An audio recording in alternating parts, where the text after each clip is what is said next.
आप सभी का बहुत बहुत स्वागत है। आज हम यहाँ पर बात करने वाले हैं नवरात्रि के ऊपर। नवरात्रि आने वाले हैं और आप सब लोग जानते हैं कि माँ की हर रूप में पूजा बहुत ही फलदायी रहती है। पर आज मैं यहाँ पर आपको एक विशेष उपाय बताने वाली हूँ। इसे विशेष इसलिए कहा जाता है जब माँ के नवरात्रे आते हैं तो हम माँ के हर रूप की पूजा करते हैं, परंतु अगर राशि के अनुसार हम माँ के उसी रूप की पूजा करें जो हमें विशेष ऊर्जा प्रदान कर सके। ऐसा इसलिए माना जाता है क्योंकि माँ के 9 रूप हैं और अगर हम 9 के 9 रूपों की पूजा करेंगे तो हम अपनी एनर्जी को चैनलाइज नहीं कर पाएंगे। इसलिए एनर्जी को चैनलाइज करना बहुत ज़रूरी है।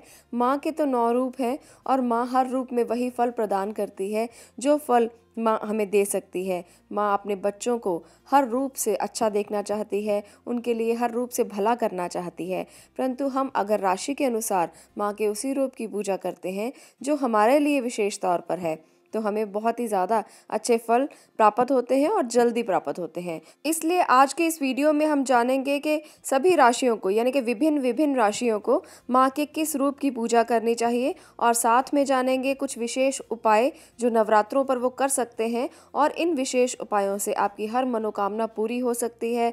आप माँ के साथ बैठकर उनके सानिध्य में बैठकर हर वो चीज़ मांग सकते हैं जिसकी आप इच्छा करते हैं। एक वर्ष में 4 नवरात्रे आते हैं, चैत्र नवरात्रे, आषाढ़ नवरात्रे, अश्विन नवरात्रे और माघ के नवरात्रे। तो इनमें से शुक्ल प्रतिपदा से नवमी तक 9 दिन होते हैं जब माँ की पूजा की जाती है। इनमें चैत्र और अश्विन नवरात्रों की मुख्य भूमिका रहती है। इनमें भी देवी भक्त अश्विन नवरात्रों का बहुत अधिक महत्व मानते हैं। इनको यथाक्रम वासंती और शारदीय नवरात्रे कहा जाता है। चैत्र नवरात्र को बासंती नवरात्रे कहा जाता है। चैत्र नवरात्र का प्रारंभ चैत्र मास शुक्ल पक्ष की प्रतिपदा से होता है। चैत्र में आने वाले नवरात्रों में माना जाता है कि कुल देवी देवताओं की पूजा करने का विशेष प्रावधान होता है। ऐसा करने से आपको विशेष फल मिलते हैं। चैत्र नवरात्र माँ की शक्तियों को जगाने का, उनका आह्वान करने का बहुत ही अच्छा समय माना जाता है। हम मानते हैं कि इससे हमारे सभी संकट, हमारे रोग, दुश्मनों से, आपदाओं से हमें मुक्ति मिलती है। ऐसा करने से माँ हमारी रक्षा करती है और हमारा सभी आपदाओं से बचाव होता है। इस बार 2019 के जो चैत्र नवरात्रे हैं उनका आरंभ 6 अप्रैल शनिवार से होगा जो कि 14 अप्रैल तक चलेंगे। कलश स्थापना का जो शुभ मुहूर्त है वो प्रातःकाल सुबह 6:09 से 10:19 तक का होगा। मुहूर्त की कुल विधि 4 घंटे 9 मिनट की होगी। ध्यान रखें कि कलश स्थापना हमेशा प्रतिपदा तिथि में ही करना चाहिए और प्रतिपदा तिथि आरंभ होगी 5 अप्रैल से जो शुक्रवार का दिन रहेगा और 3:20 पर रहेगी। चलिए आज इस वीडियो में हम बात करने वाले हैं मीन राशि की। मीन राशि को किस प्रकार से माँ की आराधना करनी चाहिए, माँ के किस रूप की पूजा करनी चाहिए। मीन राशि के लोगों को माँ चंद्रघंटा की उपासना करनी चाहिए। माँ चंद्रघंटा की उपासना करने से उनकी सब मनोकामनाएं पूर्ण होती हैं। माँ बहुत प्रसन्न होती हैं जब माँ चंद्रघंटा की मीन राशि के लोग उपासना करते हैं। माना जाता है कि माँ चंद्रघंटा का जो घंटा है वो प्रतीक है ब्रह्मनाद का, जो साधक के भय और विघ्नों से उसको मुक्ति दिलाता है। माँ दुर्गा जी की तीसरी शक्ति का नाम है चंद्रघंटा। नवरात्रि उपासना में तीसरे दिन इनकी पूजा का बहुत अधिक महत्व है। अगर मीन राशि के लोग 9 के 9 दिन माँ की आराधना करते हैं तो उनको विशेष फल मिलते हैं।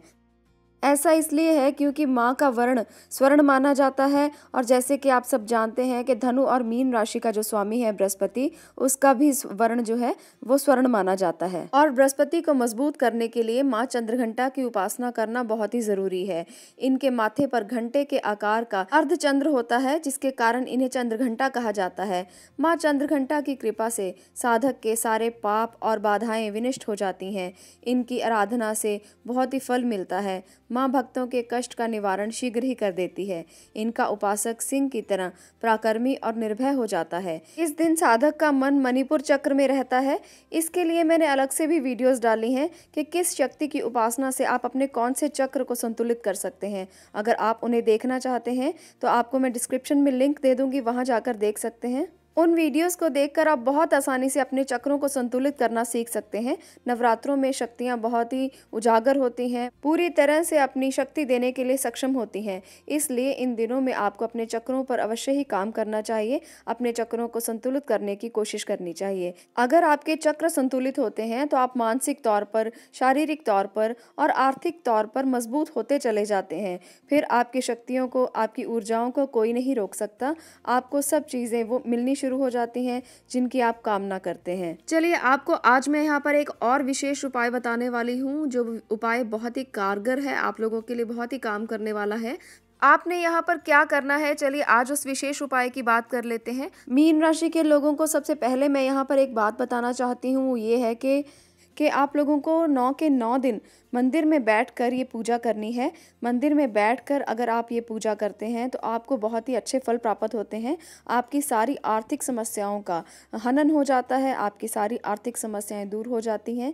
माँ आपको विशेष फल देती हैं। सबसे पहले जो आपने करना है वो ये है कि आपने एक केले का पत्ता लेना है और पहले नवरात्रे उसमें आपने रखनी है ये चीज़ें जो मैं यहाँ पर आपको बता रही हूँ। यहाँ पर आपको पीले फूल लेने हैं और इसके साथ साथ बेसन के लड्डू लेने हैं। ये बेसन के लड्डू आप अपनी श्रद्धा के अनुसार ले सकते हैं। इसके साथ आपने लेना है कोई भी पीला फल, जो भी पीला फल आपके पास हो वो आप ले सकते हैं। जैसे केला लिया जा सकता है, आम लिया जा सकता है, अपनी श्रद्धा के अनुसार। और इसमें कोई गिनती नहीं है, आप अपनी श्रद्धा के अनुसार कितना भी फल ले सकते हैं। इसको आप केले के पत्ते के ऊपर रखें और आप मंदिर में चले जाएं। पहले नवरात्रे से लेकर 9 नवरात्रे आपने बिल्कुल इसी तरह से करना है।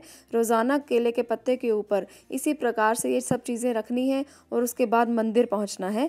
मंदिर में जाकर आप वहां पर इसे चढ़ाएं, माँ चंद्रघंटा की प्रार्थना करें। उसके बाद 9वें दिन आपने जब भी अष्टमी का पूजन करना हो या नवमी का पूजन करना हो, जैसे भी आप अपने रिवाज के अनुसार करते हैं, आप मंदिर में जाएं, ये सभी चीज़ें माँ को चढ़ाएं और इनमें से एक एक चीज़ जो भी आप प्रसाद के स्वरूप वापस ले आएं और उस प्रसाद को आप आने वाली कन्याओं को, जिन्हें आपने कन्या पूजन के लिए बुलाया है, उनको आप ये प्रसाद के स्वरूप दें। आप इस प्रसाद को थोड़ा थोड़ा सब में वितरण कर दें, थोड़ा थोड़ा सब में बांट दें, क्योंकि आपके पास एक ही फल होगा, एक ही फूल होगा और एक ही मिठाई होगी, तो आप इसमें से छोटा छोटा टुकड़े उसको करके आप सबको बांट दें। ऐसा करने से माँ चंद्रघंटा बहुत ही प्रसन्न होती हैं। 9 के 9 दिन आप ऐसा करें और इसके बाद प्रसाद स्वरूप सब में बांट दें। इसके साथ आपको एक और बात का ध्यान अवश्य रखना है, जितने दिन भी आप ये करेंगे, यानी कि नवरात्रों के 9 के 9 दिन आपको साथ में दुर्गा सप्तशती का पाठ अवश्य करना है। इससे आपको बहुत ही ज़्यादा अच्छे फल प्राप्त होंगे, आपकी आर्थिक उन्नति होगी, आपकी आर्थिक दिक्कतें दूर होंगी। तो इस उपाय को इस नवरात्रों में करके ज़रूर देखें, आपको बहुत ज़्यादा लाभ मिलने वाला है। तो चलिए दोस्तों, आज के लिए इतना ही। आप लोगों का बहुत बहुत धन्यवाद इस वीडियो को देखने के लिए। बाकी की राशियों के बारे में भी ज़रूर जानें और उनके बारे में भी ये देखें कि नवरात्रि पर उनको कौन से विशेष उपाय करने चाहिए जिससे उनको बहुत ज़्यादा लाभ हो।